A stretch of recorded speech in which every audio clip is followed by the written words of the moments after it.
வணக்கம், welcome to மகள் YouTube channel. இன்றைக்கி நம்ம என்ன பார்க்க போகிறோன்னா பாலக்கீரையும் மஷ்ரூம் திக்கா மசாலாவும் பார்க்க போகிறோம். சரிங்களா?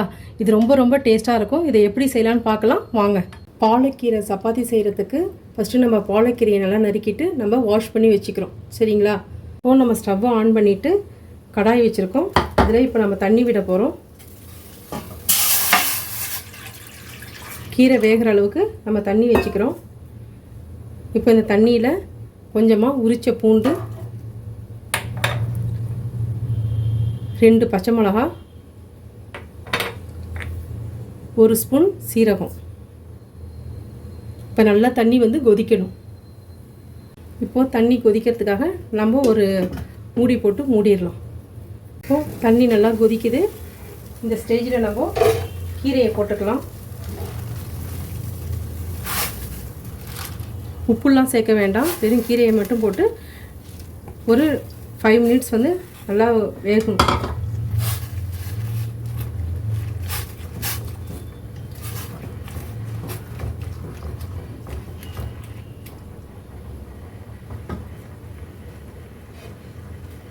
இப்போது நம்ம 5 மினிட்ஸ்க்கு மூடி வச்சிடலாம். இப்போது 5 மினிட்ஸ் ஆகிடுச்சு. இப்போ நல்லா கீரை வெந்துகிட்ருக்கு. இந்த ஸ்டேஜில் நம்ம ஆஃப் பண்ணிடலாம். சரிங்களா? இது ஆறுன உடனே இதை நம்ம ஃபில்டர் பண்ணிவிட்டு இதை நம்ம அரைச்சிட்டு வந்துடுவோம். இப்போ இந்த வேக வச்ச கீரையை நம்ம ஃபில்டர் பண்ணிக்கலாம்.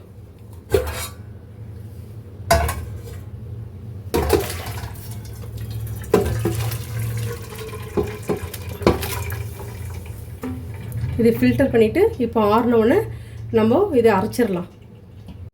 இப்போது கீரை நல்லா ஆறிடுச்சு. இதை நம்ம ஒரு மிக்ஸி ஜாரில் போட்டு நம்ம அரைச்சிட்டு வந்துடலாம்.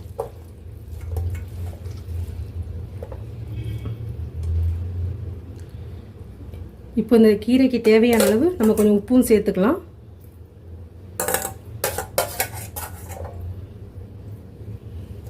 கொஞ்சமாக உப்பு சேர்த்துக்கலாம், கல் உப்பு சேர்த்து இப்போ நம்ம அரைச்சிட்டு வந்துடலாம். ஒரு பவுல் கோதுமை மாவு எடுத்துருக்கிறேன். கோதுமை மாவு மட்டும்தான், அதை சேர்த்துக்கலாம். கோதுமை மாவுக்கு தேவையான உப்பு. நெக்ஸ்ட்டு தனி மிளகாத்தூள் 1 ஸ்பூன்.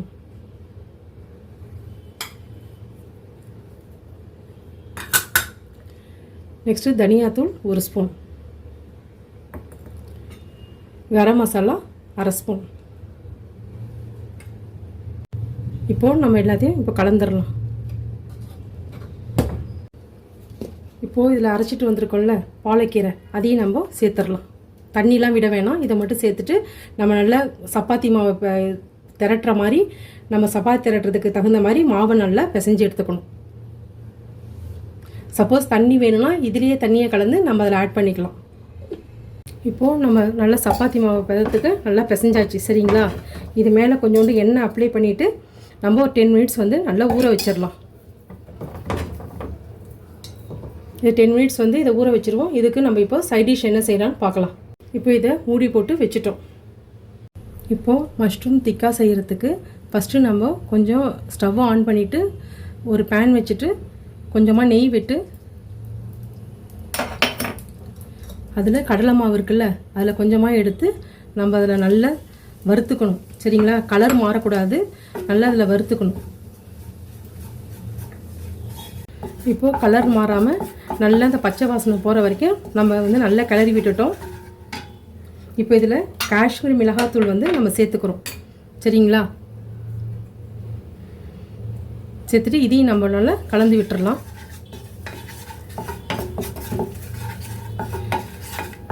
இப்போ இது ரெண்டுத்தையும் நல்லா கலந்து விட்டுட்டு நம்ம ஸ்டவ்வை ஆஃப் பண்ணிடலாம்.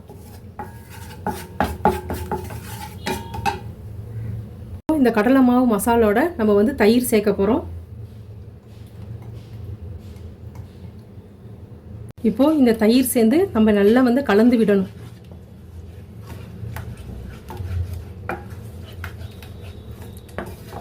நல்லா மிக்ஸ் பண்ணணும்.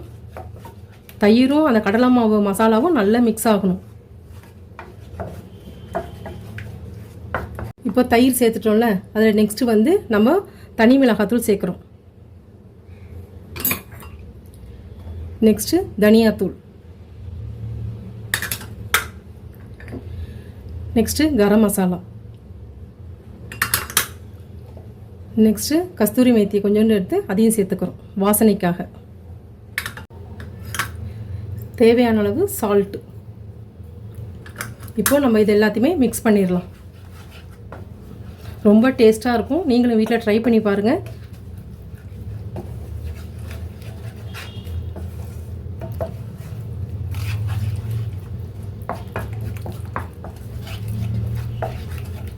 இப்போது இது எல்லாத்தையுமே மிக்ஸ் பண்ணிட்டோம். இப்போது நான் மஷ்ரூம் வந்து நல்லா வாஷ் பண்ணி கட் பண்ணி வச்சுருக்கேன் சரிங்களா. இதை வந்து நம்ம அதில் சேர்த்துக்கலாம்.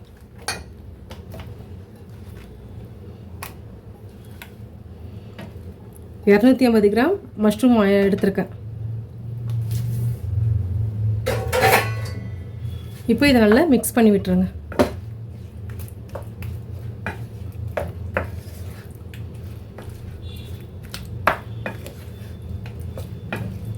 இதை நல்லா மிக்ஸ் பண்ணி ஒரு 5 மினிட்ஸ் வந்து நல்லா ஊறட்டும்.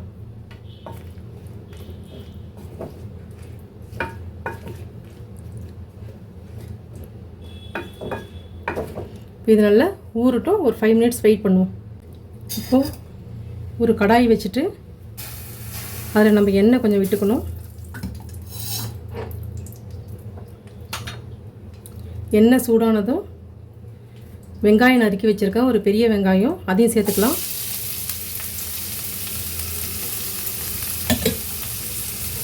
சேர்த்துட்டு நல்லா வதக்கி விடுங்க. நெக்ஸ்ட் அதில் சீரகம் சேர்த்துக்கலாம்.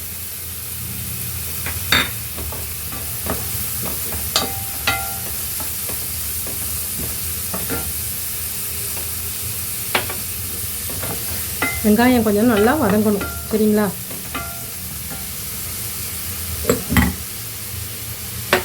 இந்த நேரத்தில் ஒரு 2 தக்காளி எடுத்துருக்கிறேன், ஒரு பெரிய தக்காளி, கொஞ்சம் முந்திரி, கொஞ்சம் ஊற வச்ச பாதாம் தோல் எடுத்துட்டேன் சரிங்களா. இப்போ எல்லாத்தையுமே இதை நம்ம மிக்ஸி ஜாரில் போட்டு அரைச்சிட்டு வந்துடலாம்.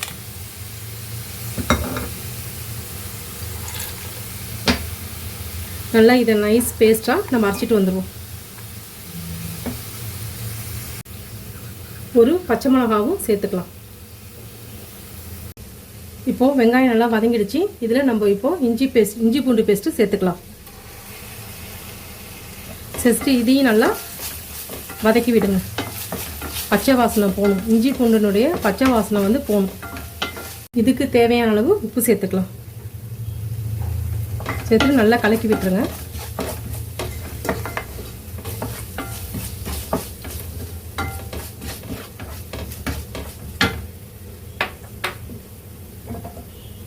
நெக்ஸ்ட் இதில் இப்போ அரைச்சிட்டு வந்தோம்ல, இதையும் நம்ம இந்த பேஸ்ட்டை சேர்த்துக்கலாம்.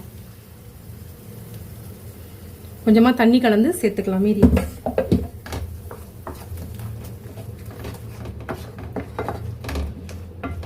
இப்போது நல்லா கொதிக்குது. இந்த ஸ்டேஜில் நம்ம மறுபடியும் வந்து கொஞ்சம் தனியாத்தூளும் தனி மிளகாத்தூளும் சேர்த்துக்கலாம். சேர்த்துட்டு நல்லா கலந்து விட்டுருங்க.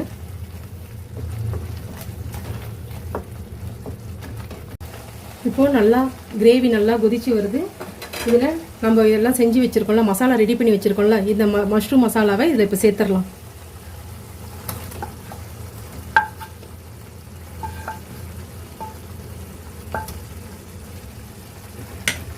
இந்த மஷ்ரூம் கலந்து வச்ச மசாலா எல்லாத்தையும் இப்போ நம்ம வந்து எல்லாமே ஒன்றா சேர்த்துட்டோம் சரிங்களா. இதை எல்லாத்தையுமே இப்போ ஒன்றா சேர்த்துட்டு இப்போ இதுக்கு தேவையான அளவு உப்பு வேணுன்னா போட்டுங்க, இல்லைன்னா விட்டுருங்க. டேஸ்ட் பண்ணி பாருங்கள்.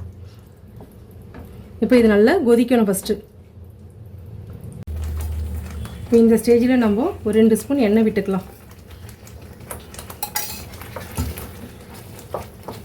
விட்டு ஒரு 10 மினிட்ஸ் வந்து நம்ம மூடி வச்சுருவோம்.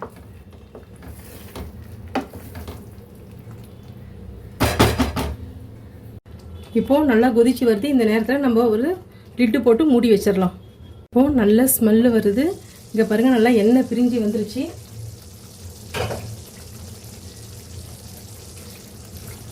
எப்படி இருக்குது பாருங்கள், நல்லா சூப்பராக வந்திருக்கு.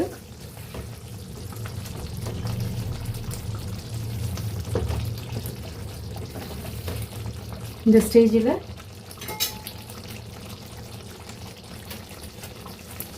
கொஞ்சமாக கொத்தமல்லி தழையும் புதினாவும் நம்ம சேர்த்துக்கலாம். சரிங்களா? ரொம்ப சூப்பராக இருக்குது. அவ்வளோதான்.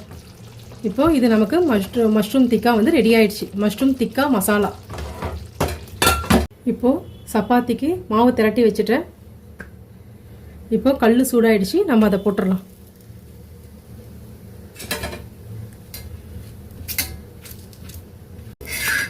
இப்போ பெரட்டி போட்டுடலாம். கொஞ்சம் நல்லா வேகணும்.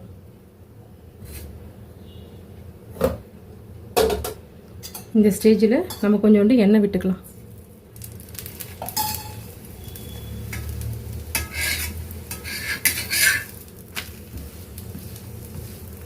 இப்போ சப்பாத்தி ரெடி ஆயிடுச்சு.